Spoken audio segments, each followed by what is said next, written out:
I'm Omar Martin. Omar Martin? Martin Omar, yes. Martin Omar? How you doing? Good to meet you. Good to meet you. So this is my first interview ever, so I don't really know what much to say, but I've been homeless here. I've been staying here in Denver for about 4 years. I almost forgot where I was from, but I guess I'm from Texas. But that's what I mean. That's the vibe you get out here. It's great out here. You almost forget where you're from. You want to stay here. You love it, and but I've been not loving it so much lately because I still been homeless. But the vibe is nice, and I like it here downtown. It's no other lovelier place for me, I think. But I keep trying and struggling, you know. But I still find a way out somehow. It's great to see that there's a way out, and with resources or without resources, somehow you make it. You don't even know where you're going in life, but yet you still find yourself in the next day, the next chapter in your life, and then you keep struggling, and you keep going. But yet you're missing something. Somehow you're missing out in life, or you're missing out in the message and contemplation. But yet you're still amidst the people, and you're around good vibes and good people. That's what you keep seeing. So, Martin Omar? Yeah, Martin Omar. Okay. How old are you? I'm 34. 34? You don't look 34. No, And thank then you. you've been in Denver for 4 years? Yeah, Where are you from? Where were you born? I was born in Dallas, Texas. And then, is that where you graduated high school? No, I graduated high school here in Colorado in the Department of Education in corrections, like in jail. Also, Yeah. okay. Do you mind telling us a little bit more about your life? You seem to have a lot of history to talk about. Yeah, well, like my life's been going okay, you know, like I said, but I get lost in the message, I guess. Like I try to go look for help with food stamps, and then the coronavirus hit, and then or the store or the shop was closed, and then I couldn't get food stamps, but yet I get by, and then the shelters were closed. So like my story, like right now is rough. Like I didn't know where to go and stuff, but I still I still find resources somehow. I'll ask for money, you know, and then I'll find something to eat. I'll even shoplift sometimes. That's what I've done. That's what I've been doing is like I'll go and shoplift in the store. It's pretty sad, but it's what I do, you know, it's the truth. So, can I ask? So you graduated from high school in prison. Yeah, How old were you then when you first went to prison? 26. 26. Yeah. Okay. And then can I ask what you did to get there? Oh, I was involved in drugs and selling drugs and buying and selling drugs. Can I ask what you did? Marijuana? more than Marijuana that? and cocaine. I used to live in a place called Vail. Vail, Colorado? Yeah, Vail, Colorado. That's where I used to stay, and that's where I used to buy and sell drugs. What years Honestly. were you up in Vail?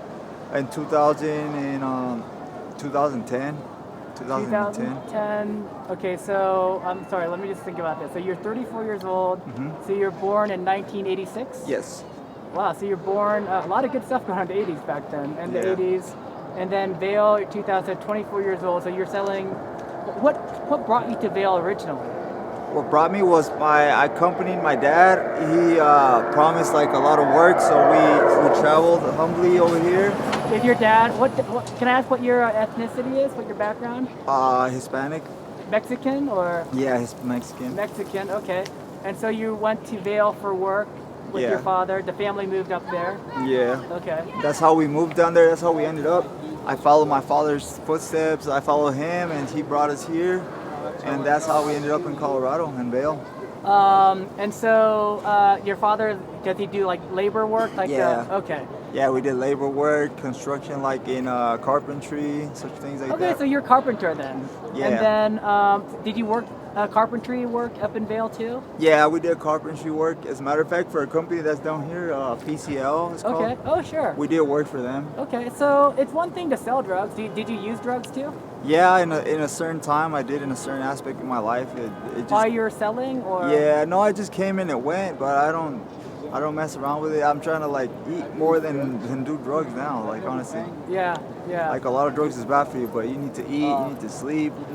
It's I mean, being homeless doesn't help, but it helps in a way because you don't have anything else to support yourself. So you try to find the best out of life, and that's definitely eating and nutrition and sleeping. And definitely, I think. So where did you sleep last night, or where will you sleep tonight? Last night, well, mostly, like, I don't know what's up with the shelters, but they've been closed. But lately, I've been staying in the street, and then that's where I found my resources to eat. Like this morning, we had something to eat. Every Sunday, they do this, the food collection, and then like down here, I mean, down the road, Jesus Saves, it's called. That's where the other place. That's where we go. How does everyone find out about where to? Like, how do you know where to go? Oh, they give you a pamphlet, and then they'll give you the address exactly and the date where they go. Okay. Like if you don't memorize it, there's people that don't memorize it. You'll be surprised how intelligent some people can be, and then they'll find those places.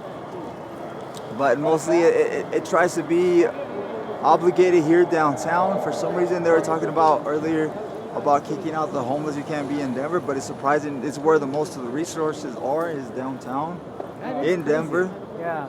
But I mean, So can I ask you something? Yeah. So, I really first started seeing about. Okay, let me tell you. I first tried to stop ignoring the homeless homeless people in Denver. Because I was driving up by the ballpark and 5 Points area.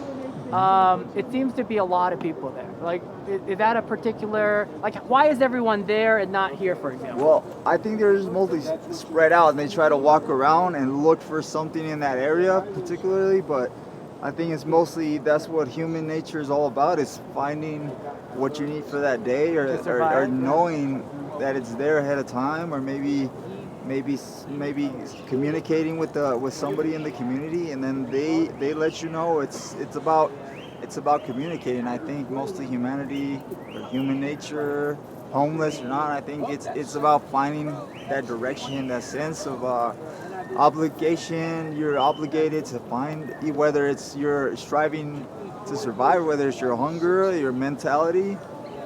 I think it's mostly that, or maybe vibing with a certain crowd, a certain destination, certain places. I think that's what it's about. I think that's why it happens that way. Kind of like this place over here selling certain items. I noticed there's more items than certainly not, but I think that's what people look for, is most of one item. I think it's probably has something to do with that. Maybe just a couple of things. I don't know if you want to talk a little bit about politics or anything, but do you vote? No, I don't have an citizen? identity. Yeah, I'm a citizen. I just don't have an identification. I keep losing it. Okay. I get arrested, and then they lose it, and then I don't know what to do. I ask them for it, and then I have to go get another one. So you're saying, Mr. Omar, that for whatever reason you can get arrested, you turn over your ID, and then when you leave, they actually don't give it back to you. Yeah, they don't give it back to you. I don't know. That's surprising.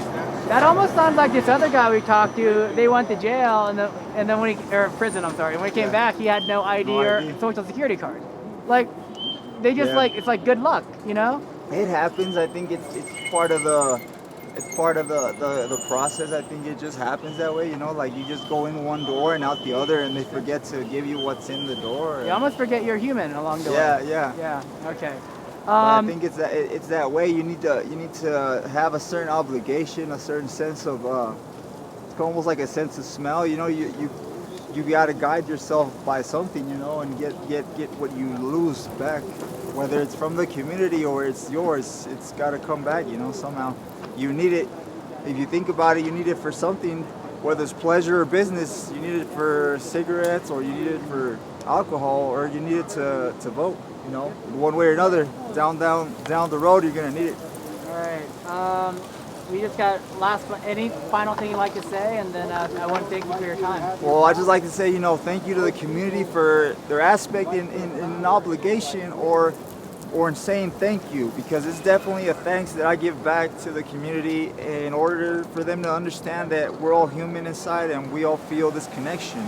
Well, thank you for saying that, because honestly, I guess that's part of the thought, is we need to know who everyone is to know we're people. Oh boy, we're causing a storm today. All right. Thank you so much. Thank you.